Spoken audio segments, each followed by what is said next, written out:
وعلیکم السلام ورحمۃ اللہ وبرکاتہ۔ جی، ایسی مسجد جس میں قبر بنائی گئی ہے اس مسجد میں نماز نہیں پڑھنی چاہیے۔ مسجد اور قبر یہ دو علیحدہ چیزیں ہیں، ان کو جمع کرنا درست نہیں ہے۔ یہ بات ذہن میں رکھ لیں کہ مسجد اور قبر ان دونوں کو جمع کرنا درست نہیں ہے۔ کہ کسی مسجد کے اندر قبر بنا دی جائے یہ بھی درست نہیں ہے، یا قبر بنی ہوئی ہے وہاں پر مسجد بنا دی جائے یہ بھی درست نہیں ہے۔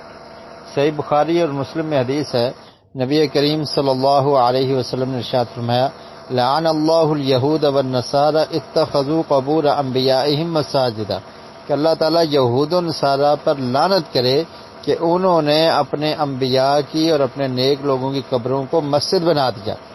مطلب کیا تھا کہ وہ مسجد کے اندر ان کی قبریں بنا دیتے تھے، یا جہاں پر قبر ہوتی تھی وہاں پر مسجد بنا دیا کرتے تھے۔ تو یہ درست نہیں ہے، کیونکہ لوگ وہاں پر اللہ کی عبادت کرتے ہیں تو شیطان ان کے ذہن میں اس طرف لگا دے گا کہ وہ قبر والے سے مانگنا شروع کر دیں گے اور قبر کی عبادت شروع کر دیں گے، تو یہ شرک تک بندے کو پہنچا دیتا ہے۔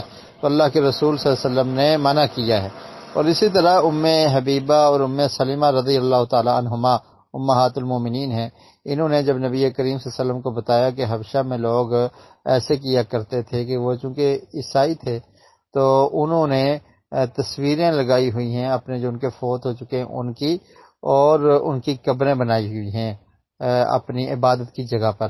تو اللہ کے رسول نے فرمایا اولئک شرار الخلق عند اللہ، یہ اللہ کے ہاں بدترین مخلوق ہیں کہ جنہوں نے انبیاء اور اپنے نیک لوگوں کی تصویریں لٹکا کر ان کی عبادت شروع کر دی، یا ان کی قبروں پر سجدے شروع کر دیے اور ان کو مسجد بنا دیا۔ تو اس طرح مسجد میں کوئی ولی ہو، کوئی عام آدمی ہو، کسی کی قبر بنانا بھی درست نہیں ہے، جائز نہیں ہے، اور ایسی قبر کو منتقل کر دینا چاہیے مسلمانوں کے قبرستان میں، اور ایسی مسجد میں نماز پڑھنے سے بچنا چاہیے جہاں پر قبر ہے، وہاں پر نماز نہیں پڑھنی چاہیے۔